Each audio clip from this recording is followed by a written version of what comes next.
히브리서 9장 말씀에는 그 염소와 송아지에 필요하지 아니하고 이 흠없는 자기의 피를 하나님께 드린 이 그리스의 피가 우리를 죽은 양심에서 깨끗하게 하고 하나님을 섬기게 하지 못하겠느냐라는 말씀이 나오죠. 그 히브리서 9장의 말씀은 레위기 16장에서 나타나는 대속죄일의 제사를 예수님께서 완성하신 것을 말씀하고 있습니다. 이 대속죄일 제사는 1년 동안 유대인 절기 중에 가장 중요한 절기고 제사 중에 가장 중요한 제사입니다. 그래서 지금도 유대인들의 그 랍비들은 2000년 동안 이스라엘 백성들이 범한 죄가 그대로 쌓여 있다고 생각합니다. 2000년 동안. 왜냐하면 예루살렘 성전을 회파되고 나서 지성소에 들어가서 지성소에 염소와 송아지의 피를 뿌리는 제사를 드리지 않은 지 2000년이 됐기 때문에 디투스 장군에 의해서 로마가 예루살렘을 함락하잖아요. 그 이후에 이 죄 씻음을 받지 못했다, 이렇게 이야기를 하고 있습니다. 그러니까 그 정도로 유대 민족도 중시하는 것이고, 그리고 우리 완성된 율법을 가지고 있는 이 기독교인의 관점에서도 십자가를 설명할 수 있는 가장 중요한 제사를 우리가 이 대속죄일 제사로 설명을 할 수가 있습니다. 그러니까 이것은 대제사장이 1년에 한 번 7월 10일 그때만 들어갈 수 있고요. 그 외 다른 날 대속죄일 일이 아닌데 지성소 안으로 들어가면은 죽임을 당할 수밖에 없습니다. 그 정도로 매우 이 법이 엄중하고 또 이 중요한 의미를 가지고 있는 제사입니다. 그런데 이 제사의 순서가 우리에게 주고 있는 많은 함의점을 가지고 있지요. 먼저 이 제사 순서를 보면은요, 아론이 자기를 위한 속죄제의 수송아지를 드리되 자기와 집안을 위하여 속죄하고, 이렇게 말씀을 하고 있습니다. 그래서 먼저 이 아론 대제사장이 백성들의 죄를 속죄하기 전에 자기와 자기의 집의 죄를 먼저 속죄하는 것이 필요함을 말씀하고 있죠. 그래서 들어가는 절차도 다른 제사와 다른데요, 대제사장의 옷을 벗습니다. 그 화려한 예복이 있거든요. 그리고 아주 단순한 옷을 입습니다. 그래서 이 세마포 속옷이라는 것은 가늘게꼰 배실이라는 흰색 실로만 만든, 그러니까 백이입니다. 백이. 그래서 세마포 속옷을 입고 속바지를 입고 관을 쓰고, 그리고 그 전에 먼저 목욕을 하고 정결한 육체와 영혼을 준비한 다음에 지성소 제사를 드릴 수 있다라고 말을 하고 있습니다. 자, 그렇다면 이것이 우리가 주님 앞에 어떤 사명을 맡은 사람의 이 주님 앞에 태도를 말하고 있죠. 예를 들면 담임 목사가 강단에 선다 그랬을 때 강단에 서서 성도와 함께 예배를 드리고 기도를 드리면서 은혜를 받으면은요, 강단에 선 목회자는 은혜를 받는데 성도들은 은혜를 받지 못합니다.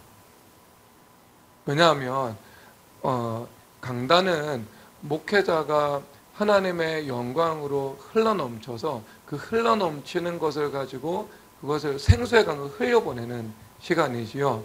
그러니까 먼저 영혼과 육체의 정결을 준비하고 난 다음에 그 제사를 드려야 된다, 예배를 인도해야 된다, 이것을 말씀하는 것입니다.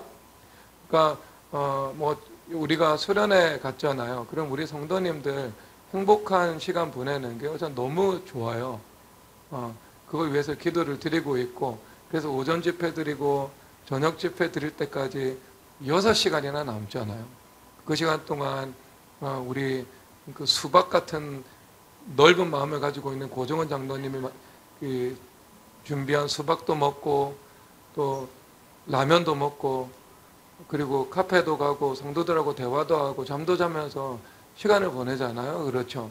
그리고 집회 때 은혜를 받고, 그러면 수련회를 인도하는 담임 목사가 나도 천국의 자유를 누린다고 해서 성도들하고 같이 수박 먹고 성도들하고 같이 카페 가서 대화하고 그리고 또 방에 들어가서 낮잠 푹 주무시고 그리고 집회를 인도하러 오잖아요. 그러면 인도하는 목사는 은혜를 받는데요. 성도들은 은혜를 받을 수가 없습니다. 그 생명을 나누어 주어야 하는데 나누어 주어야 하는 생명이 없는 거예요. 그럼 그 시간은 무엇을 해야 되는가? 대제사장이 세마포 옷을 준비하고 목욕을 하는 것처럼 우리가 그 목욕을 하는 물이 그냥 물이 아니고요. 붉은 암송아지의 잿물이라고 말을 하고 있는 거룩한 생명수로 목욕을 하는 거예요. 똑같은 겁니다. 먼저 주님 앞에 기도하고 그래서 예수님의 생명수로 충만하게 채워지는 그 작업들을 하고 강단에 서야 하는 것을 말하고 있는 겁니다. 이것은 모든 사명자들이 주님 앞에서 취해야 되는 태도인 것이죠. 사명의 현장에서 은혜를 받는 것이 아니라 그 사명을 감당하기 전에 먼저 기도로 내 안에 하나님의 은혜로 채워지고 나서 내가 그 일들을 감당해 나가야 되는 것, 이것을 주님께서 원하신다. 그럴 때 그 장소 가운데, 그 사역 가운데 성령 하나님의 교통하심이라는 것들이 나타날 수 있는 거죠. 그래서 예수님께서 예수님의 제자들을 보고 말씀을 하시기를 너희들은 능력으로 입혀올 때까지 예루살렘을 떠나지 말라. 왜냐하면 주님께서 주신 사명은 땅끝까지 복음 전파하라는 사명이잖아요. 근데 땅끝으로 가기 전에 먼저 너희들이 선행되어야 하는 것이 있는데 예루살렘에서 약속한 것을 기다려라. 그래서 성령 하나님의 능력을 먼저 받아야 한다. 주님께서 말씀을 하고 있습니다. 그래서 능력을 받는 것이 먼저고 그 다음에 땅끝까지 복음을 전파하는 증인의 삶을 살아갈 수 있음을 말씀하고 계신 것이죠. 그러니까 이것은 담임 목회자가 사명의 현장에 설 때 그리고 성도의 입장에서도 여러분들이 사명의 현장으로 나갈 때 먼저 영혼과 육체가 정결함을 입고 그리고 하나님의 그 예수 그리스도의 생명력으로 우리가 충만하게 되는 것, 이것이 먼저 우리 가운데 성결 과제로 이루어져야 하는 것을 말씀하고 있는 것입니다. 그리고 여기서 말씀을 하고 있죠. 아론은 자기를 위한 속죄제에 수송아지를 드리고 말을 하고 있습니다. 여러분 여기서 대제사장이 죄를 지으면은요 수송아지로 제사를 드립니다. 수송아지로 제사를 드려요. 그리고 대속죄일 제사에서는요 백성들의 죄를 속죄하는 것은요 염소입니다. 염소. 그리고 일반 평민들이 주님 앞에 죄를 지었을 때는 양으로 제사를 드리거나 수장을 준비할 수 있는 재산이 되지 않으면은요 산비둘기나 집비둘기 2마리를 잡아와서 주님 앞에 예배를 드릴 수 있다. 이렇게 말씀을 하고 계신 것이죠. 그러면 얼마나 이 죄 가치가 다른 줄 알겠죠. 그러니까 대제사장이 범하는 죄는요 일반 평민이 범하는 죄보다 그 죄에 대한 무게와 책임이 크다. 이것을 말하고 있는 거죠. 왜 그럴까요, 여러분? 왜 그럴까요? 차별하는 건가요? 아니죠. 그것은요 영향력이 다르기 때문입니다. 대제사장의 영향력과 일반 백성의 영향력이 다르죠. 목사의 영향력과 성도의 영향력이 다른 거예요. 그래서 대제사장이 범죄할 때 그 죄의 파급력은 일반 백성이 범죄하는 것보다 더 크다는 거죠. 그래서 더 성결을 이룰 의무가 있고 주님 앞에 깨어 기도하고 근신해야 되는 책임이 있음을 주님께서 말씀해 주고 있는 겁니다. 그래서 이것은 그것을 통해서 영향력을 가지고 있는 사람들, 내가 직분을 맡은 사람들, 내가 책임을 져야 되는 사람들, 이런 사람들이 다른 사람에 비해서 훨씬 더 죄에 대한 무게감과 책임을 더 무겁게 가지고 간다는 것을 우리가 인식해야 되는 것입니다. 그래서 예수님께서 말씀을 하시기를 많이 맡은 자들에게는 많이 요구할 것이다 말씀을 하고 있죠. 그러니까 우리가 주님 앞에 직분을 맡았다. 그리고 담임 목회자다. 그리고 장로다. 아니면은 간사다. 이랬을 때 주님께서 더 많이 맡기셨기 때문에 더 많은 것을 요구하고 계신 것이죠. 그리고 죄를 범할 때 그 죄는 영향력을 타고 더 파급 있게 번져 나갈 수 있는 것이기 때문에 더 우리가 주님 앞에 근신하고 깨어 기도해야 되고 그리고 성결을 도모해야 하는 것을 말씀해 주고 있는 것입니다. 그래서 우리가 그 무게와 그 책임을 감당할 수 있을 만한 영적인 준비가 되지 않거나 그런 태도가 되지 않는다면 그런 직분을 사모하는 것은 좋으나 그런 직분을 취하는 것은 복이 되지 않음을 말씀하고 있습니다. 그러니까 장로가 될 자격이 없는데 장로가 된다. 장로가 될 준비가 되지 않았는데 장로가 된다. 이러면 안 되겠죠.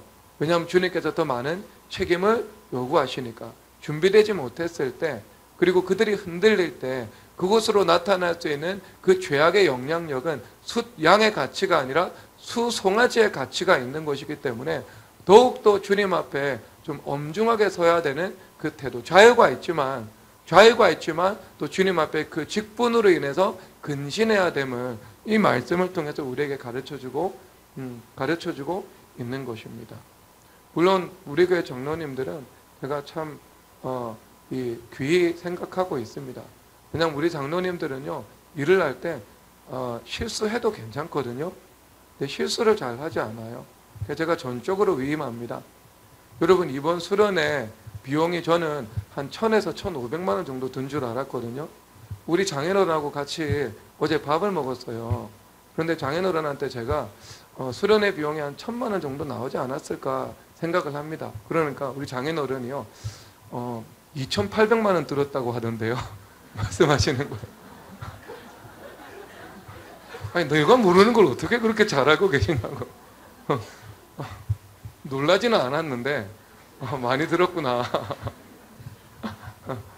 다 여러분 먹이는 그 비용에 다 들어갔거든요. 수박 하나가 4만 원이고 저는 그 수박 2조각밖에 못 먹었어요. 저 딱 2조각 먹었어요. 저한테는 2조각밖에 안 갖다 줬어요. 여러분 몇 조각 드셨어요 혹시? 네? 혹시 막 5, 6조각 드셨어요? 아니 담임 목사의 죄는 수송아지의 가치가 있는데 수박은 저기 2조각밖에 안 갖다 줬어. 그리고 포도는 제가 얼만큼 먹었냐면 세 번째 날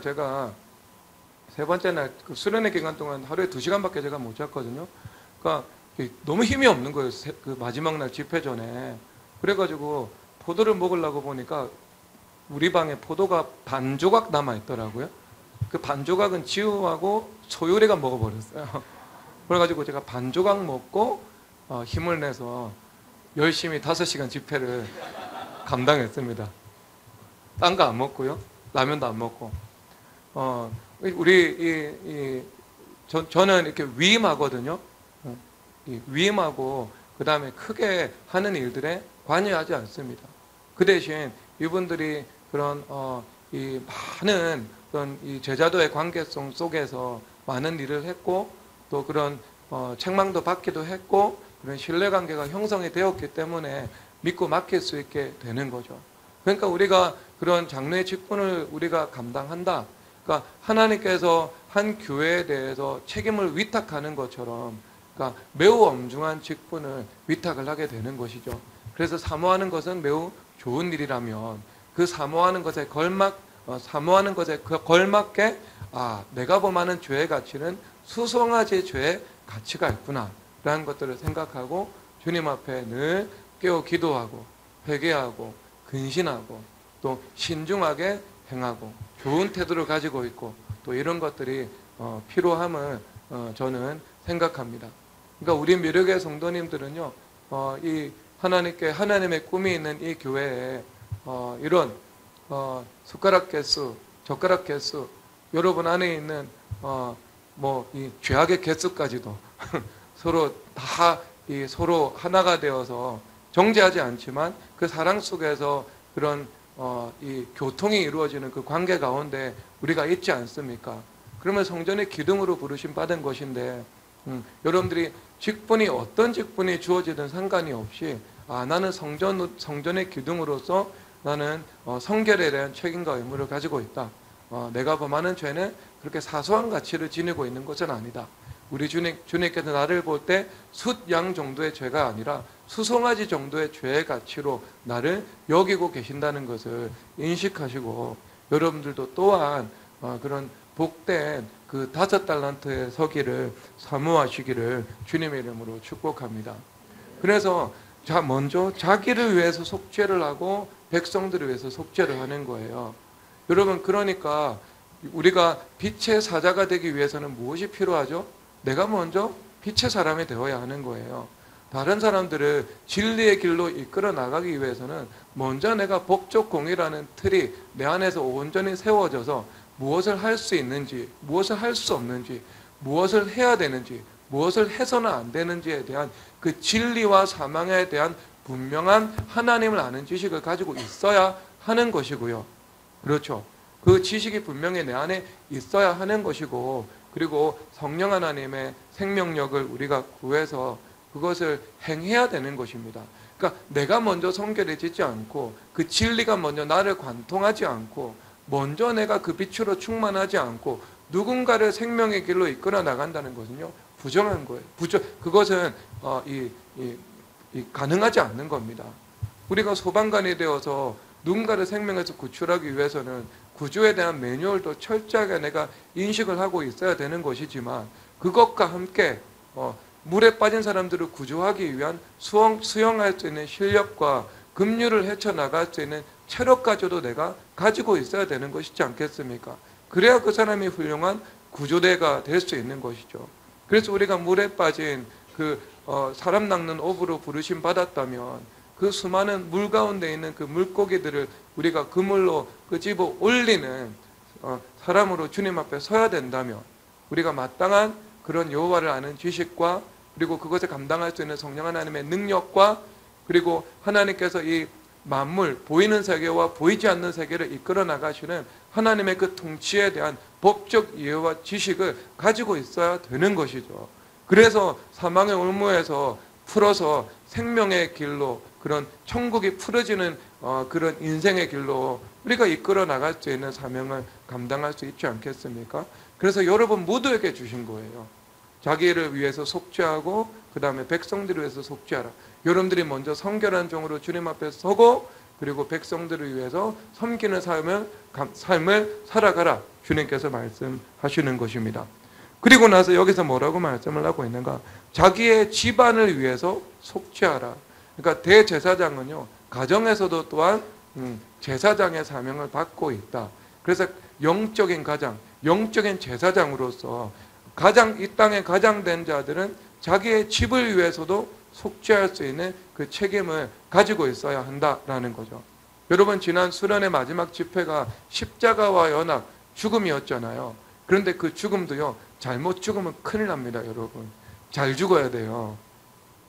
잘못 죽은 대표적인 사례가 누구예요? 엘리 대제사장이잖아요.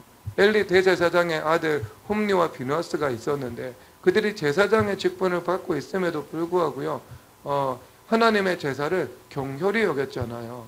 그릇된 태도를 가지고 있잖아요. 그래서 백성들이 고기를 가지고 제사를 드리는데 그것을 다 삶아서 주님 앞에 드려야 되는데 그것을 다 삶기도 전에 스테이크가 먹고 싶어가지고요, 갈고리로 꺼내가지고 주님 앞에 드려질 예물을 가르쳐서 본인들이 그것을 취해서 구워 먹었잖아요. 그런데 여러분, 거기서 성경에서 말씀을 하시되 엘리의 아들들이 저주를 자청하되 금하지 아니하였다. 여러분, 금하지 않았다. 진짜 금하지 않았어요? 성경을 보면 아닙니다. 금했어요. 금했다니까요. 성경을 보면 금했어요. 한 번 금했어요.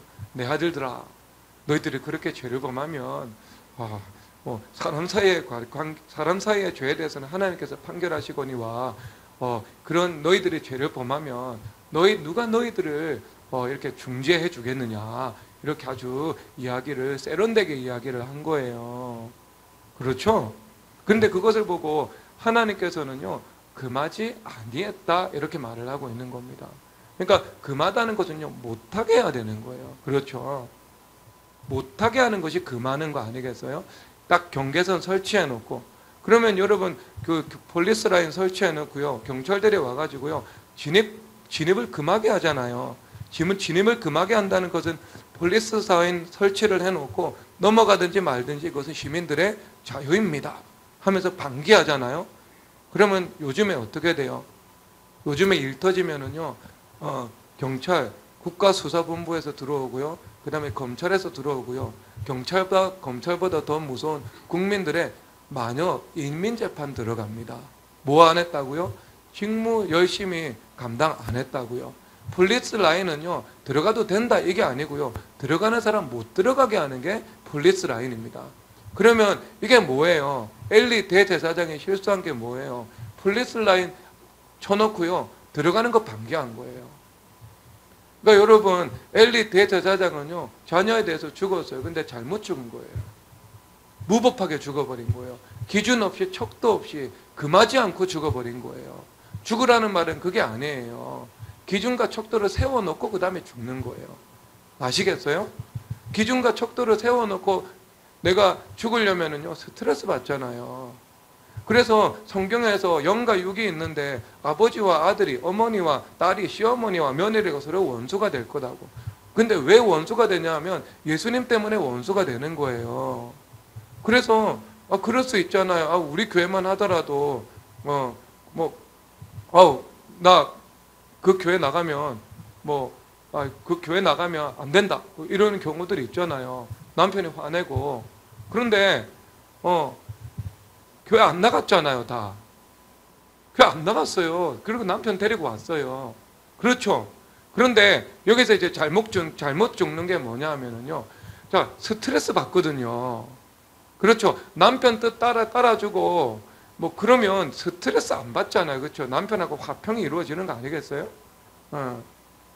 화평이 이루어지는 거 아니겠어요? 근데 내가 기준과 척도를 바로 딱 하나님 중심으로 고정시켜 놓고 그러면 남편과 아내 사이가 일시적인 불화가 오잖아요. 전쟁 상태가 이루어지잖아요. 그러니까 그것을 보고 사람이 자기 집안, 사람의 원수가 자기 집안 식구라고 얘기를 하는 거 아니겠어요? 그러니까 엘리가 홈리오하고 비느하스에게 십자가와 연합해서 죽는다는 건 뭐냐면요, 집안에서 기준과 척도를 하나님의 법으로 세우는 거예요. 그리고 나서 자녀들과의 마찰 감수하는 게 십자가와 연합입니다. 이해가 되세요, 여러분? 그게 십자가와 연합 아니겠어요? 기준을 물러서는 게 어떻게 십자가와 연합이에요? 방기지, 폴리스 라인 넘어서는 거죠. 안 그러겠어요? 그게 십자가와 연합이에요. 십자가와 연합. 목회자가 양떼 섬기면서 십자가와 연합하는 게요, 그런 거 아니겠어요? 예를 들어 교회를 세워나가는 초창기에 지금이야 우리 교회 성도님들이 다 순종을 하는데 처음부터 순종합니까? 그게요? 처음부터 영적인 분위기가 세워집니까? 감수해야 되는 일들이 있는데, 그러면 누군가에게 해서는 안 되는 일이 있을 때 해서는 안 되는 일들을 권면을 하죠. 해도 된다고 말 안 해요. 그러면 해서는 안 되는 일을 권면을 했을 때 여기는 모든 성도님들은 순종하고 남은 사람들입니다. 그런데 거기에 대해서 아주 부드럽게 권면했음에도 불구하고 순종하지 않고 나간 사람도 있다니까요. 나간 사람. 그리고요, 권면했는데 반발하다가 순종하고 이게 간사된 사람도 있습니다. 프라이버시상 실명을 거론하지 않을게.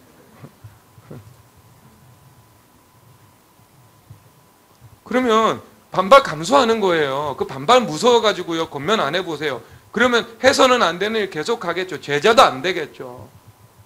그러지 않겠어요? 제자 안 되겠죠. 학교 선생님이 자녀 인성교육 못 하겠죠. 학생들 인성교육하면은 학부모들 전화 오니까. 교사의 양심은 지킬 수가 없죠. 교사의 양심을 지키고 학생들의 어긋난 행동을 인성을 지도한다? 그럼 학부모들에게 전화가 오죠. 그거 감수하는 게 십자가와 연합입니다. 애들이 어긋나는 행동 그대로 보고 있고 그게 십자가와 연합 아니라니까요. 그것은 엘리의 그릇된 십자가와 연합이에요. 안 그래요, 여러분? 그렇죠. 그러니까 잘못 죽으면 큰일 나는 거예요. 그러니까 지금 뭐라고 이야기를 하고 있어요? 자기의 집을 위해서 속죄하라고요. 그러면 자기를 위한 속죄. 그러니까 주님 앞에서 자기도 십자가의 속죄가 필요하고, 속죄가 단지 죄 용서받고 다시 죄를 지을 면허권을 얻는다는 걸로 생각하지는 않겠죠? 아니, 실제 속죄가 범위가 광범위하고 무한대인데요. 하나님께서 그것을 죄지을 라이센스로 속죄권을 이용하라고 성경에 창세기부터 계시록까지 말씀하신 구절이 어디에 있어요? 전 못 봤는데요, 그런 거. 속죄라는 것이 한번 속죄받고 또 죄지어도 돼요? 아니잖아요. 속죄를 받는다는 것은 용서를 전제로 주님 앞에 나아가서 나는 이 죄를 이제 더 이상 짓지 않을 것이고 죄를 짓지 않을 수 있는 은혜를 달라고 기도하는 게 그게 속죄지 않겠어? 그게 십자가잖아요. 그렇죠? 그러면 속죄라는 것이 결국 목표로 하는 것은 뭐예요? 죄 안 짓는 거예요. 하나님의 뜻을 따라 살아가는 거예요. 그러면 자기의 집을 위해서 속죄하는 건 뭔데요? 자기의 집 죄 지어도 된다고요? 아니에요. 우리의 집은 이 속죄 제사를 통해서 주님 앞에 죄를 용서받고 이 죄를 끊어버릴 것이고 그리고 주님의 생명력을 얻어서 이 죄를 극복해 나갈 것이다. 여러분, 이것이 진정한 속죄예요. 속죄. 그러니까 그렇게 주님 앞에 나아가야 된다. 그러니까 자기 집을 위해서 먼저 속죄해야 된다. 그래서 감독의 자격에 대해서 말씀을 하시기를 사람이 자기의 집을 잘 돌보지 못하면서 어떻게 교회를 돌볼 수가 있겠느냐. 이렇게 말씀하시는 거죠. 물론 이것은 담임 목사들이 정말 주님 앞에 근신하면서 하나님의 은혜를 구할 부분이기도 합니다. 혹 그것에 그 스탠다드에 미치지 못한다면 하나님의 긍휼이 필요하고 또 이 성도들의 긍휼도 필요한 영역이기도 한 것이지요. 그런데 그 기준과 원칙 자체가 무너지지는 않아요. 무너지지는 않아요. 하나님께서는 먼저 자기 가족들을 잘 돌보고 그러니까 이게 아버지와 어머니를 예수님보다 더 사랑하는 자는 내 제자에 합당하지 않는다. 여러분, 함께 가는 거예요. 그렇죠? 함께 가는 거예요. 그 돌본다는 것은요, 하나님을 잘 섬기는 신앙의 자녀로 세워나간다는 겁니다. 그게 최고의 우선순위라는 거예요. 공부 잘하고 못하고 이 문제가 아니고 예수님 잘 섬기는 자녀가 되어야 한다. 서울대 못 가고 연세대 정도만 가도 충분하고 신앙이 제일 중요하다. 요거를 주님께서 말씀을 하고 계신 것이지 굳이 서울대를 가고 공부를 신앙생활 똑바로 안 해도 서울대 가도 된다. 이게 아니라고요. 아시겠죠? 서울대를 못 가도 신앙생활 똑바로 하고 학교는 연세대만 가도 충분하다. 그런 우리의 이 정신, 이것들을 가지고 있어야 하겠죠. 자, 그래서 이 자기의 집을 위해서 속죄하다, 이 의미인 거죠. 자, 그리고 또 여기 이 제사 절차에서 보면 이렇게 나와 있습니다. 14절로 가보도록 하겠습니다. 중요한 것만 볼게요. 이게 너무 자세한 거라서 14절 다 함께 읽겠습니다. 시작. 그는 또 수송아지의 피를 가져다가 손가락으로 속죄소 동쪽에 뿌리고 또 손가락으로 그 피를 속죄소 앞에 7번 뿌릴 것이며. 아멘. 그래서 자기의 죄를 위해서도 마찬가지고 백성들의 죄를 위해서도 마찬가지인데 2번 지성소로 들어갑니다. 그런데 지성소로 1년에 한 번 들어가 가지고요, 해야 되는 것이 무엇이냐 하면은 피를 손가락으로 속죄소 동쪽에 뿌린다. 속죄소는요, 동쪽을 바라보고 있습니다. 성전의 정문은 동문이에요. 그리고 동쪽 밖은 세상이죠. 에덴의 동쪽 세상. 알겠죠? 에덴의 동쪽. 그래서 그 아담과 하와가 에덴 쫓겨나갈 때 동쪽으로 쫓겨나갔습니다. 그리고 다시 이제 성전문이 동쪽에 있다는 것은 성전 안에 들어올 때 에덴으로 들어오는 거예요. 그러니까 여러분들이 교회 안에 들어올 때는요, 동문을 통해서 세상에서 하나님의 나라로 들어오는 겁니다. 그러니까 여러분 안에서 교회를 통해서 에덴이라는 천국이 회복되는 것을 말씀해 주고 있죠. 그런데 여기서 그러니까 동쪽에는 휘장이 있거든요. 그런데 그 휘장에다가 피를 뿌리는 거예요. 휘장에다가. 그 휘장에다가 피를 뿌리는 것은 무엇인가? 그것은 하나님께서 우리를 바라보실 때 그리스도의 보혈을 통해서 우리를 바라보신다. 이것을 말씀을 하고 있는 것이고요. 이것을 말씀하고 있는 겁니다. 그래서 이것은 죄를 덮어주시는 하나님의 은혜입니다. 그래서 노아도 실수를 좀 했잖아요. 노아 실수했잖아요. 그러니까 여러분들이 정말 하나님의 은혜를 사모하는 삶을 살아가고 하나님의 뜻대로 순종하며 살아갈 수 있죠. 그렇죠.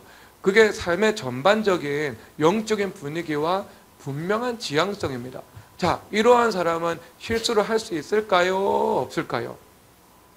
실수를 할 수 있지요. 여러분 제가 예전에 독서 교육하면서 서희한테 물어봤어요. 니네 담임 목사님은 실수를 많이 할까? 많이 하지 않을까? 그러니까 우리 초등학교 5학년 때로 기록하고 있는데 서희가 목사님은 실수를 많이 하십니다 라고 대답을 하더라고요. 네가 나의 목회를 어떻게 하는데?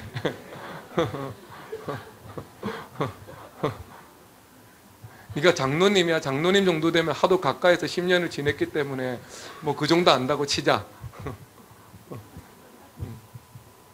초등학교 5학년이 뭘 세상의 이치를 안다고. 하나님께서는요, 하나님을 사랑하면서 기도하고 하나님 뜻대로 살고자 하는데, 그러한 사람이 죄인이기 때문에 인간의 이성과 감성의 능력이 한계가 있는데 실수 안 한 사람이 어디 있겠어요. 실수 다 하죠. 그런데 그 실수를 범하는 것 가지고 하나님께서 그 인생 전체를 무시한다거나 아니면 그 사람을 뭐 정죄를 한다거나 주님 그렇게 하지 않으신다는 거예요. 아시겠죠? 그러니까 여러분들이 그러니까 실수에 대해서는 자유해질 수 있습니다. 거역에 대해서 자유해지라 이런 말은 아닙니다.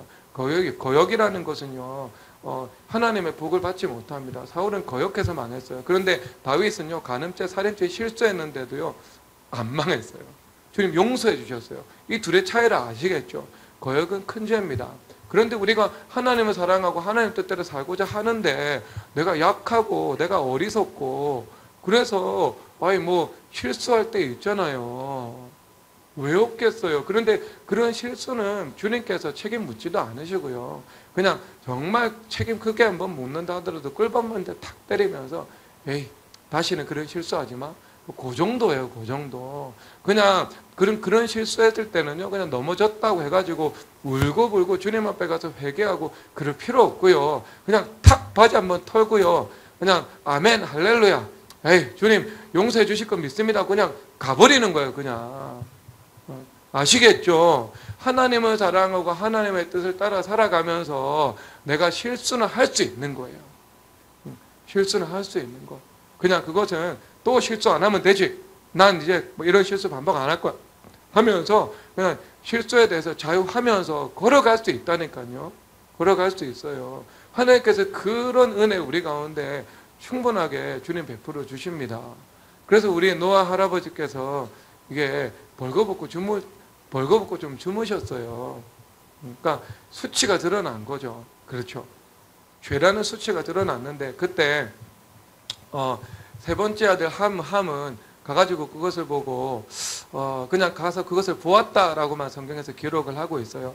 정죄를 했을 수도 있고 기득기득했을 수도 있고 저 보라 저 아버지 하나님의 뜻 따라서 거룩하게 살아간다고 하면서 저것 봐 자기 관리도 못하고 저 수치를 드러내고 한번 저것 봐 하면서 조소했을 수도 있는데 어떤 건지는 모르겠어요.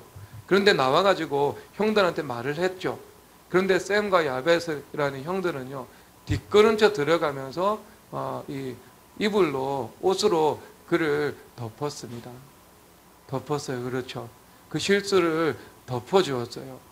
그런데 함은 그것을 형제들에게 말했죠. 그러니까 노아가 신적으로 성령 하나님의 영감으로 함의 아들 가나안을 조주를 하게 되죠.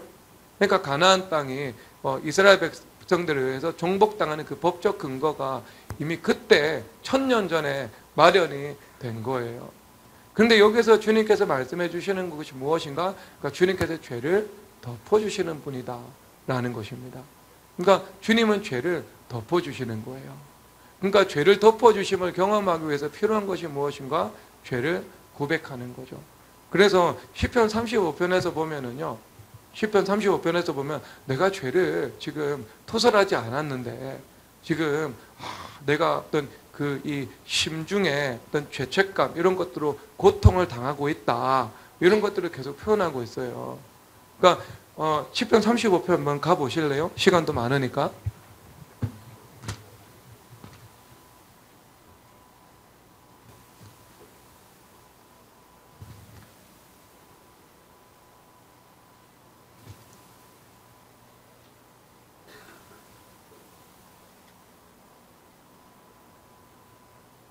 자, 여기 시편 32편 2절. 내가 입을 열지 않을 때 종일 신음함으로 내 뼈가 새어였다. 그러니까 내가 뼈가 새어였다 말을 하고 있죠. 그리고 4절 읽겠습니다. 시작. 주의 손에 죄어로 나를 누르시오니 내 진액에 빠져서 여름가음에 마른같이 되었나이다. 셀라. 그러니까 내가 무언가 엄청난 압박을 받고 있다는 거죠. 그러니까 무슨 압박에게서 양심의 압박을 받고 있는 거예요. 어떤 죄책감과 정죄감 이런 게 사로잡혀 살아가고 마음의 고통과 불안이 있다는 거예요. 그런데 어떻게 해요? 5절에서 내 허물을 내 여호와께 자복하리라 하고 주께 내 죄를 아뢰고 내 죄악을 숨기지 않았더니 곧 주께서 내 죄악을 사하셨나이다. 셀라. 아멘. 그러니까 죄를 고백하지 않으면은요, 주님의 손이 나를 압박하는 것 같은 고통이 있는데, 내가 주님 앞에 죄를 고백하면 주님께서는 정말 관대하시고 사랑이 풍성하신 분이라서 그 고백한 죄를 주님께서 용서하시고 덮어주신다. 이것을 말씀을 하고 있는 것입니다. 그러니까 주님께서 덮어주시고 주님께서 용서해 주시죠. 용서해 주시죠. 여러분, 저는 고백받은 죄에 대해서요, 지금 목회 인생 한 번도 정죄한 적이 없습니다. 한 번도 고백받은 죄에 대해서요, 지적한 적이 없어요. 지적한 적이 없어요. 그래서 남편과 아내가 있는데 남편이 죄를 지어서 아내한테 드러났잖아요. 그러면 이제 남편이 아내보다 먼저 저한테 탁 와가지고요, 선착순으로 그 죄를 먼저 고백을 해요. 그랬을 때도 제가 혼 안 냈어요. 이게 사실상 이게 여러분, 이게 눈 가리고 아웅인 거 다 아시죠? 먼저 고백한 게 아니고요. 어차피 아내의 입에 의해서 담임 목사께 보고될 수밖에 없는 일인데, 지금 우리 교회 계신 분 얘기 아니에요? 우리 교회 밖에 계신 분 이야기인데, 분명히 이거는 그 아내의 믿음이나 어떤 이 신앙이 분명히 그것을 그냥 덮고 넘어갈 일이 아니에요. 그냥 중대한 일이거든요. 직분자의 중대한 일이기 때문에 저한테 양심이 있다면 보고해야 되고 그런 양심이 있는 사람이었어요. 그러니까 알죠. 자기 아내는 이거 반드시 목사님께 보고한다. 돕는 게 불신앙이다. 그러니까 굉장히 신속하게 저한테 찾아와가지고요, 아주 긴장한 표정으로, 다급한 표정으로 목소리를 벌벌 떨면서 이렇게 이야기를 하고 계시더라고요. 근데 제가 그때도요, 뭐라고 하지 않았어요. 왜냐하면 고백받은 죄에 대해서는요, 책망하지 않습니다. 근데 저도 그것을 경험을 하죠. 우리 스승님과의 관계에서 먼저 말하면은요, 지적하지 않으세요. 그런데 나중에 드러나서 알려지잖아요. 그러면 죽음입니다. 그러니까 여러분, 죄라는 것을 열매로 거두기 전에 우리는 주님 앞에 회개할 기회가 있다니까요. 예수님은 우리의 죄의 열매, 죄책, 그리고 죄 자체, 이것을요 다 용서하십니다. 그래서 우리가 주님 앞에 죄를 고백하고 회개하면 죄의 열매 거두지 않고 죄책 당하지 않고, 그리고 죄의 용서를 받습니다. 그러니까 그것이 속죄예요. 그것이 속죄, 그것이 죄를 덮어주시는 은혜라는 거죠. 그래서 우리가 어둠에 있는 것이 빛으로 말미암아 드러나나니 드러나는 것마다 빛이니라. 어둠이 드러나지 않으면은요, 감추어진 상태에서는 악이죠, 그렇죠? 어둠이라는 것은 뭐예요? 드러나지 않은 게 어둠이잖아요. 그러니까 드러나지 않은 죄는 악인 거죠. 그런데 우리가 주님 앞에 꺼내어 놓은 죄는요, 꺼내어 놓음과 동시에 더 이상 어둠이 아니고요, 빛이 되는 거예요. 그래서 피를 동쪽에 뿌릴 때, 백성들을 바라보고 뿌릴 때 뭐예요? 이제 더 큰 속죄와 더 큰 용서와 더 큰 사랑, 즉 하나님의 죄보다 더 큰 은혜의 통치가 우리를 주장하고 우리를 그 아래로 불러들인다는 것을 말씀을 하고 있는 겁니다. 그래서 죄를 덮어주시는 하나님의 은혜를 말씀하시는 것이지요. 그래서 우리가 주님 앞에 뻔뻔함이 좀 있어야 되고요. 주님을 섬길 때는 뻔뻔함이 필요하고, 우리가 죄를 지어도 그 자리에서 우리가 주님을 향해 돌아서면 주님 멀리가 계시지 않습니다. 주님 언제나 그 자리에 계십니다. 주님 언제나 그 자리에 계시고요, 십자가를 통해서 우리를 용서하실 준비를 하고 계십니다. 그리고 주님께서 죄에 대해서 우리를 책망하시는 경우들이 있는데, 제가 많이 어떤 이렇게 이 주님의 성품을 알고 주님의 길을 걸어가다 보니까 주님께서 책망하시는 거 오래 가지 않으십니다.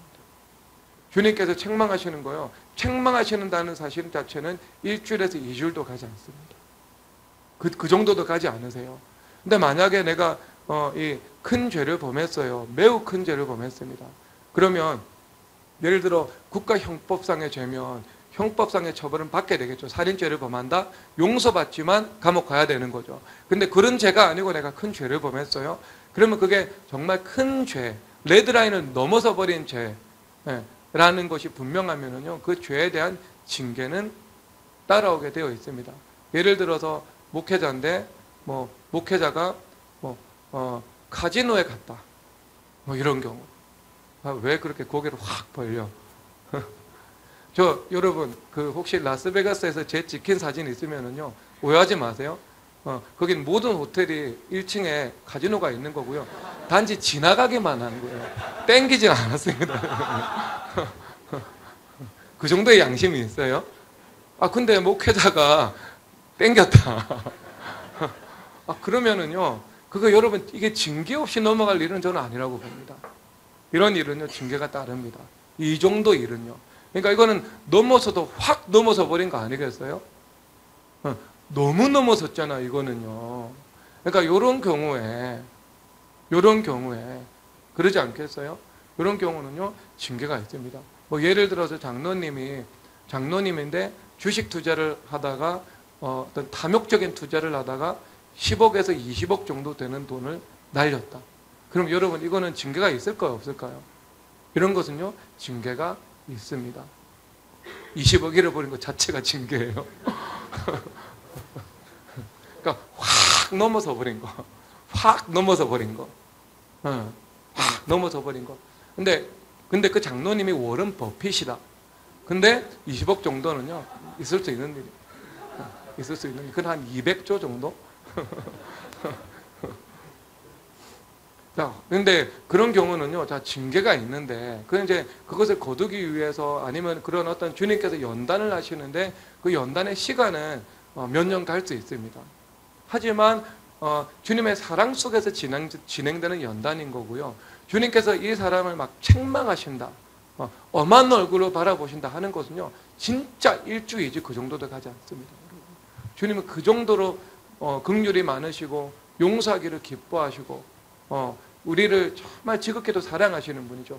그러니까 그 자리에서 주님 앞에 뒤돌아서서 눈물을 흘리고 회개를 하고 그 흘리는 눈물이 정말 가슴 깊은 곳에서 흘러나오는 진실된 정직한 회개의 눈물이다.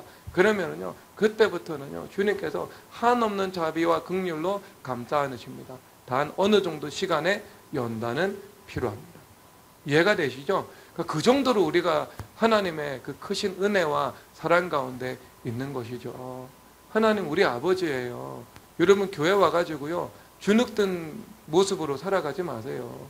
주눅들 필요는 없어. 우리가 바른 태도는 가지고 있어야 되죠. 무례하라는 말은 아닌데, 우리가 하나님 앞에서 교회 왔는데요, 그런 아버지 집에 왔다는, 친정집에 왔다는 그 자신감과 당당함, 그런 것들이 있어야 되지 않겠어요? 안 그래요? 여러분, 그 가장들 다 알고 계실 거예요. 가족들 데리고 시댁 가는 게 편합니까? 친정 가는 게 편합니까? 자, 가장들 어디가 더 편합니까? 유영진 집사님, 시댁 가는 게 친정이 없네요. 있나요? 시댁 가는 게 편합니까? 친정 가는 게 편합니까? 예? 처갓집이 편하죠. 왜 처갓집이 편해요? 저는 무조건 처갓집이 편합니다. 근데 제가 가장 좋아하는 휴가처는 왕할머니 때 태백, 거기. 제일 좋아해요. 돈도 안 들고요. 그 다음에 다 해줘. 이모, 할머니 3명, 막 이러니까, 손 하나 까딱할 일이 없어. 그러니까 부인이 편하니까 보는 제가 편한 거예요. 여러분, 그 모든 가장들이 깊이 공감하실 거예요. 깊이. 그렇죠? 그래요. 그러니까 여기서 하나의 우리가 유효한 적용점을 얻죠. 아들 가진 부모는 겸손해야 된다. 자, 근데 그러니까 그게 뭐냐면 아버지 집에 갔을 때 편안함인 거 아니겠어요? 딸의 관점에서 그 딸을 바라보는 그런 남편의 그런 편안함인 것이고, 그러니까 여러분, 우리가 교회 왔다는 것은요, 친정집 돌아온 거하고 똑같은 거예요. 그러니까 친정집 와서 냉장고 물어보고 문 여나요? 안 물어보잖아요. 그렇죠. 그러니까 목양실 함부로 문 열어라 이런 건 아니겠지만, 우리가 왔을 때 이 자녀의 권세로 하나님 아버지 집에 온 그 어떤 자신감과 당당함 이런 것들이 필요하지 않겠어요? 그러니까 교회 안에는 텃세가 없어야 돼요. 텃세가 없어야 되고요. 교회 온 지 일주일, 2주밖에 되지 않은 사람도 환영받을 수 있어야 되고요. 그래요. 그래요. 그렇죠? 그런 당당함 이런 것들을 여러분 가지고 있어야 됩니다. 왜? 주님께서 우리를 보혈로 덮어주시고요. 그 예수 그리스도의 그 십자가를 통해서 아버지가 자녀를 보는 것처럼 우리를 보는 거예요. 완벽하다고 해서 사랑하는 것이 아니고요. 우리가 여전히 죄가 있고 여전히 부족하고 여전히 실수투성이지만 하나님께서는 아버지시기 때문에 자녀들을 바라보는 태도로 주님께서 우리를 관대하게 여기시고 어여삐 여기시고 우리를 기뻐하시고 우리 주님의 사랑의 그 품 안에 주님께서 우리를 감싸 안으신다는 것을 기억해야 되지 않겠습니까? 그겁니다. 자, 그리고 나서 여기서 속죄소 앞에 피를 뿌린다. 그러니까 속죄소 바로 앞. 여긴 뭐냐면 우리가 성경의 관점에서 하나님의 백성들이 하나님 앞에 나아가서 하나님 앞에 서는 자리입니다. 그러니까 그 자리는 모세가 서는 자리예요. 모세가 서는 자리예요. 그러니까 모세가 지성소에서 하나님을 만났잖아요. 그래서 하나님께서 지성소 속죄소 위에 임재하시고 만나주시고 말씀해주시고 통치해주시는 자리잖아요. 그럼 모세가 하나님의 음성을 듣기 위해서는 그 지성소 앞으로 나가야 됩니다. 그럼 모세는 어디에 섰어요? 지성소 앞 그 피 위에 선 거예요. 그러니까 우리가 주님 앞에 나아가는 것도 똑같죠. 모세가 우리 주님 앞에 하나님의 온 집에 충성했고 전에도 후에도 없었던 이스라엘의 대지도자입니다. 그럼에도 불구하고요, 그가 자신의 공로나 자신의 의로 주님 앞에 섰다? 아니에요. 아니에요. 근데 여러분 누구도 모세만큼 주님 앞에 충성하거나 모세만큼 주님과의 친밀함을 누렸거나 모세만큼 성결했거나 그런 거 아무도 안 계시겠죠. 그렇죠? 그러면 모세도 주님 앞에 섰을 때는 피 위에 선 거예요. 그러니까 십자가의 피의 의와 공로 위에 선 것입니다. 그럼 우리도 마찬가지지 않겠어요?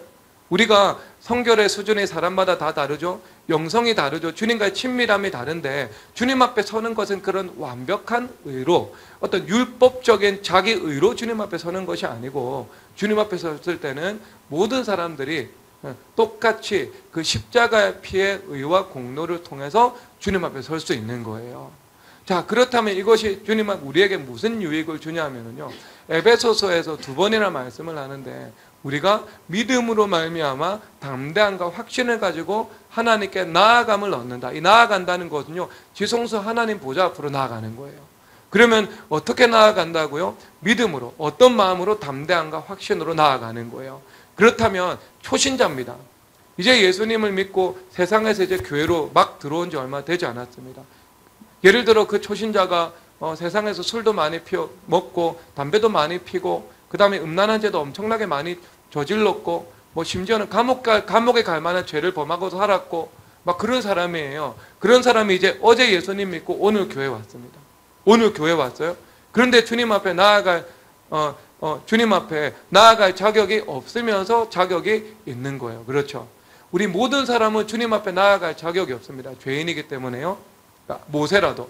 그런데 우리 모든 사람은 주님 앞에 나아갈 자격이 있습니다. 왜? 예수님께서 십자가로 우리 죄를 사해 주셨고 하나님께서 우리를 자녀로 삼아 주셨고 우리는 자녀된 권세를 가지고 있기 때문인 것입니다. 그러니까 모든 사람은 자격이 없지만 모든 사람은 자격이 있는 거예요. 그러니까 우리가 오늘 예수님을 믿은 사람이라 하더라도 자녀된 권세로 하나님 앞에 나아갈 자격이 있습니까? 없습니까? 있는 거죠. 믿음으로 말미암아 담대함과 확신을 가지고 자녀된 권세로 하나님 앞에 나아갈 수 있는 권세를 내가 가지고 있는 것입니다. 그러니까 주님 앞에 나아가서 주님 앞에 기도할 수 있는 거예요. 그렇죠. 주님 앞에 말씀드릴 수 있는 거예요. 주님 앞에 기도해서 그 기도의 응답을 주님 앞에 구할 수 있는 겁니다.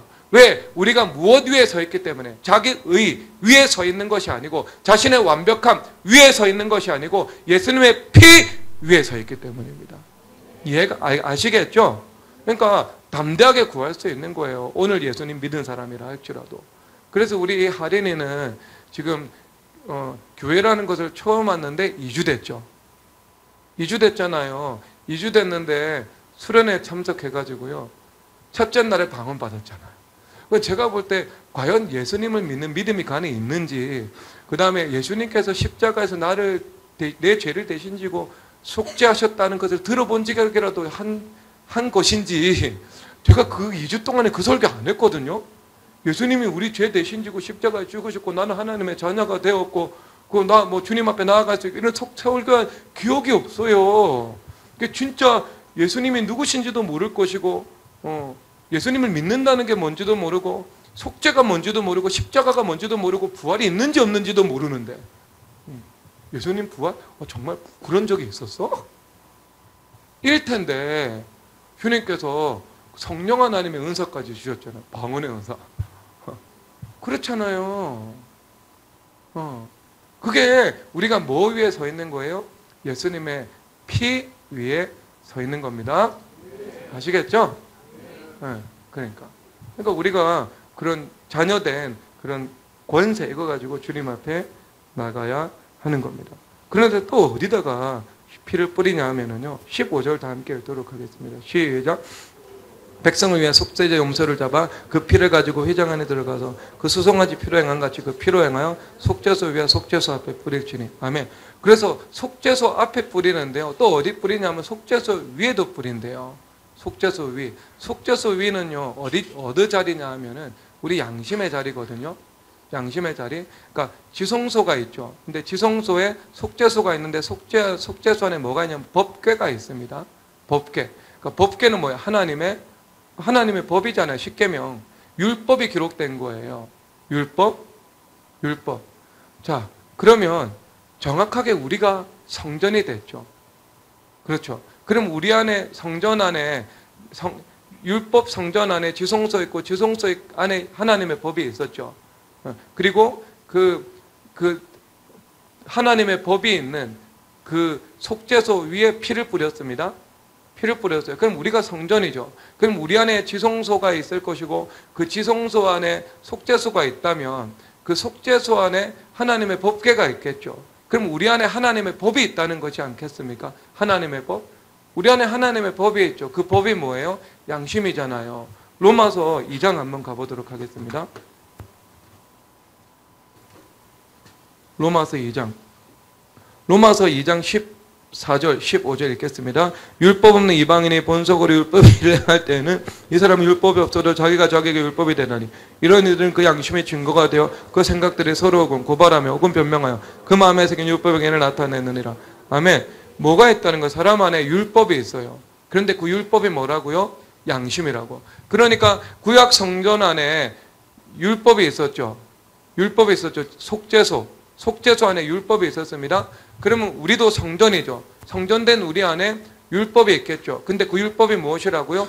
양심인 거예요. 그러니까 인간이 만들어낸 모든 법제도 있죠. 모든 법제도는 어디의 산물이에요? 인간의 양심의 산물이죠. 그러니까 그것을 자연법이라고 말합니다. 전부적으로 우리 가운데 주어진 양심의 법. 이것이 우리 안에 있는 양심인데 이것이 율법이라는 거죠. 물론 우리의 양심은 상대적이죠. 우리는 죄인들이기 때문에 절대성을 가지고 있지 않습니다. 그러면 속죄소 위에 피가 뿌려지는 것처럼 이제 어디 위에 피가 뿌려지죠? 이 신약 시대에는요, 우리 양심 위에 피가 뿌려지는 거예요. 양심 위에 피가 뿌려지는 거.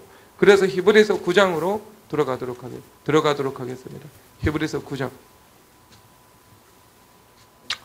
히브리서 9장 9장 5절 읽겠습니다. 시작. 그 위에 속죄를 돕는 영광의 그룹들이 있으니 그것들에 관해 이제는 낱낱이 말할 수 없느라. 그러니까 지성소 제사 설명하고 있어요. 속죄소가 있습니다. 속죄소. 그리고 그 위에 그룹 천사들이 있죠. 그룹 천사 사이에 여호와께서 임재하시는 거예요. 그리고 7절에서 보면은요, 오직 둘째 장막은 대제사장이 홀로 1년에 한 번 들어가야 돼요. 그렇죠? 지성소 제사입니다. 1년에 한 번 들어가는 지성소 제사고, 그 다음에 자기와 백성의 허물을 위하여 드리는 피 없이는 안 해요. 그래서 자기를 위해서 드리는 피, 백성의 허물을 위해서 주님 앞에 드리는 피. 그렇죠? 두 번 똑같이 말씀을 하고 있죠. 자, 그래서 그 피가 어디에 부려지는 건가? 14절 읽겠습니다. 13절 14절 읽겠습니다. 시작. 염소와 황소의 피 암송아지의 죄를 부정한 자에게 뿌려 그 육체를 정결하여 거룩하게 하거든 하물며 영원하신 성령으로 말미암아 흠없는 자기를 하나님께 드리 그리스도의 피가 어찌 너희 양심을 죽은 행실을 깨끗하게 하고 살아계신 하나님을 섬기게 하지 못하겠느냐. 아멘. 그래서 13절에서 염소와 황소의 피 아시겠죠? 염소 피는 백성들의 죄, 황소의 피는 대제사장의 죄. 그래서 그 피를 속죄수의 피를 뿌리는데 이제 14절 성령 하나님으로 말미암아 그 피가 이제 우리의 어디에 뿌려진다고요? 양심에 뿌려지는 거예요. 양심에 뿌려지는 거. 그래서 우리가 죄를 범하면서 죄인지도 모르고 살아가는 사람들은 화인 맞은 양심이다 이렇게 말을 하잖아요. 근데 그 화인 맞은 양심을 가지고 있는 사람들이 교회 안에 들어옵니다. 아, 예전에 이게 죄인지도 모르고 살았는데 아, 이런 것이 죄였구나. 음란한 생각하는 것은 아, 바로 내 안에 음란의 뿌리가 있구나. 내가 탐심을 가지고 있는 거, 이 탐심의 뿌리가 있구나. 내가 다른 사람을 판단하는데 아, 이건 예전에 정의롭다고 생각했는데 아, 이것은 정의로운 것이 아니라 내 안에 판단하는 율법주의의 죄악의 뿌리가 있구나. 이렇게 내가 죄를 인식하기 시작하는 거예요. 왜? 양심 가운데 그리스도의 피가 뿌려지니까요. 그 양심이 죽어 있다가 양심이 살아나게 되는 거예요. 그렇죠. 그러니까 점점 양심이 발전하는 거예요. 자유롭게, 거룩하게 발전을 해 나가는 겁니다. 그래서 예전에는 술꾼들이 교회 오면 술을 끊게 되고, 그렇죠. 담배 피는 사람들이 죄책감이 없었는데 교회 오면은 아, 이제 담배를 좀 끊어야 되는구나 라는 것들을 생각을 하게 되고, 그렇죠. 그러니까 그것이 양심의 핏뿌림을 통해 가지고요, 양심이 이제 깨어나기 시작하는 거예요. 인식하지 못했던 죄를 인식하기 시작하고 하나님의 뜻을 따라 살고자 하는 그런 선한 양심의 욕구를 느끼게 되는 것입니다. 그래서 살아계신 하나님을 섬기게 하지 못하겠느냐 말씀하는 거죠. 그러니까 이렇게 우리가 하나님을 섬기게 되는 거죠. 양심의 발전을 해서. 그래서 우리가 양심의 핏부림을 받고 회개를 해서 내면의 성결함이 이루어지면요, 주님과의 친밀함이 또 하나님께서 은혜를 베풀어 주십니다. 여러분, 제가 수련회를 딱 다가오잖아요. 그럼 수련회가 한 2주 전 정도부터요, 어떤 마음을 제가 심리적으로 품나 하면은요, 성경에 이렇게 쭉 읽잖아요. 성경을 늘 읽으니까 성경을 읽으면서 성령 하나님께서 뭐 감동을 주시거나 지혜를 주시거나 이렇게 하는 것이 있잖아요. 그러면 어떻게 하냐면은요, 그것을 설교 때 머릿속에 생각이 나요. 강단에서 생각이 나는데 그것을 사용을 하지 않고요, 그냥 안 해버리고요, 그것을 정립을 계속 해두는 거예요. 제가 수련회 때 이건 수련회 때 할 내용이 있어야 되니까 계속 이렇게 정립을 해두는 거예요. 그러니까 제가 안 하는 거죠. 그러니까 안 쓰려고 하는 거죠. 어떤 날은요, 주일 오후 예배 설교를 하려면 또 그 전에 기도를 드리잖아요. 기도를 드려서 뭔가 영감을 받고, 그 다음에 뭐 주제를 받고, 아니면 뭐 방향을 받고, 아니면 아웃라인을 받고, 그렇게 해서 이제 강단에 올라와야 되는데요, 예배 직전까지 아무런 영감이 안 내려오는 거예요. 뭘 해야 될지 모르겠는 거예요. 진짜. 그래가지고 그날은 눈물을 머금고 수련회 때 써야 되는 그걸 제가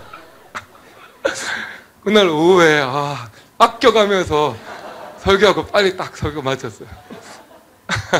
여러분, 이거는 안 해본 사람 몰라요. 유사 경험 있는 분 있으세요? 유사 경험 있는 분 있으세요? 부욕장로님 글을 쓰니까 내가 글감이 있으면 이건 다음 차수에 써야지 하면서 아끼는 거 있어요? 그런 심리 있어요 혹시? 조금 있는 것 같아요. 그러니까 우리는 좀 공감을 하는 거예요. 좀 약간 좀 이해는 되시죠? 이게 어떤 건지. 근데 우리 나사모가 저만 알고 있었어요. 네, 영락기도 가서 산기도를 하고 돌아왔는데요, 저한테 갑자기 대뜸 기도 드리는데 하나님께서 아끼지 말래. 설교할 때 아끼지 말래. 다 하래. 그렇게 딱 얘기를 하는 거예요. 물론 여러분, 우리 집안의 가장이 최종적인 결정권을 다 가지고 있습니다. 저는 중요 사안들 제가 주님 앞에 기도하고 주님 앞에 기도드리고 다 결정을 해요. 최종적으로 결정을 하고 그래요. 근데 가끔씩 이렇게 촌철살인에 조언을 할 때가 있어요. 근데 그런 것들은 뭐 받아들여도 무방하지 않을까요, 여러분? 뭐 부인이 돕는 배필인데 또 그런 이야기를 늘 하는 건 문제가 있지만 뭐 기도를 드리다가 꼭 필요한 이야기, 당신 이번에 주식 투자하고 말고는 자신이 결정할 일이지만 이번 주식 투자권은 좀 문제가 있는 것 같아. 좀 한번 기도 한번 해봐야 되지 않을까? 그렇게 이야기는 할 수 있는 거 아니겠어요? 그러면 20억 안 날려요. 안 그러겠어요? 그러면 비트코인 해가지고요 1억 안 날려요. 진작 아내 말 좀 들었어 봐. 왜 1억을 날려요? 그렇죠? 자, 그러면 이제 그런 조언은 들을 수 있는 거예요. 조언은 들을 수 있는 거예요. 근데 여러분, 근데 그런 거예요. 그런 거. 우리가 피 뿌림을 양심 가운데 얻잖아요. 그러면 주님과의 친밀함을 주님께서 허락해 주십니다. 그래서 주님과의 인격적 교제 가운데 또 성령 하나님께서 주시는 영의 생각으로, 또 주님께서 주시는 그 감화하심으로, 그리고 주님께서 우리 가운데 부어주시는 그런 말씀을 믿는 믿음으로, 그리고 주님께서 늘 우리 가운데 허락해 주시는 하나님의 지혜로 그렇게 살아갈 수 있도록 주님께서 우리 가운데 주님과의 관계를 세팅해 나가시는 겁니다. 그래서 여러분, 그 핏부림을 통해서 마귀와의 커넥션은 모두 끊어지고 이 성령 하나님을 통해서 예수님과의 커넥션만 이렇게 널리 여러분 가운데 세워져서 늘 예수님과 동행하는 이 복된 지성소 제사의 삶을 살아가시기를 주님의 이름으로 축복합니다. 빛의 사자들이여 찬송하도록 하겠습니다.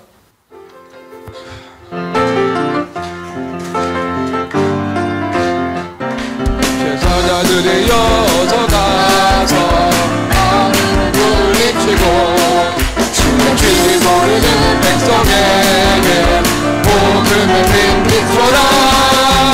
빛의 사자들이여 복음을 빛비춰라. 죄로는 맘 밝게 비춰라. 빛의 사자들이여 선한 사역을 위하여 힘을 내라. 주와 함께 하시겠네. 주의 크신 사랑을 선포하며 복음을 빛비춰라. 빛의 사자들이여 복음을 빛비춰라. 죄로는 맘 밝게 비춰라. 빛의 사자들이여 주님 부탁하신 말 순종하여 이 진리 전파라. 산을 넘고 물 건너 힘을 다해 복음을 빛비춰라. 빛의 사자들이여 복음을 빛비춰라. 죄로는 맘 밝게 비춰라. 빛의 사자들이여 선한 두머리나 땅끝까지 주님만을 취하고 누구도 못 보는 백성에게 복음을 빛비춰라. 빛의 사자들이여 복음을 빛비춰라. 죄로는 맘 밝게 비춰라. 빛의 사자들이여 빛의 사자들이여 이 진리 전파하며 3절 복음을 빛비춰라. 빛의 사자들이여 복음을 빛비춰라. 죄로는 맘 밝게 비춰라. 빛의 사자들이여 동서남북 어디나 땅끝까지 주님만을 의지하고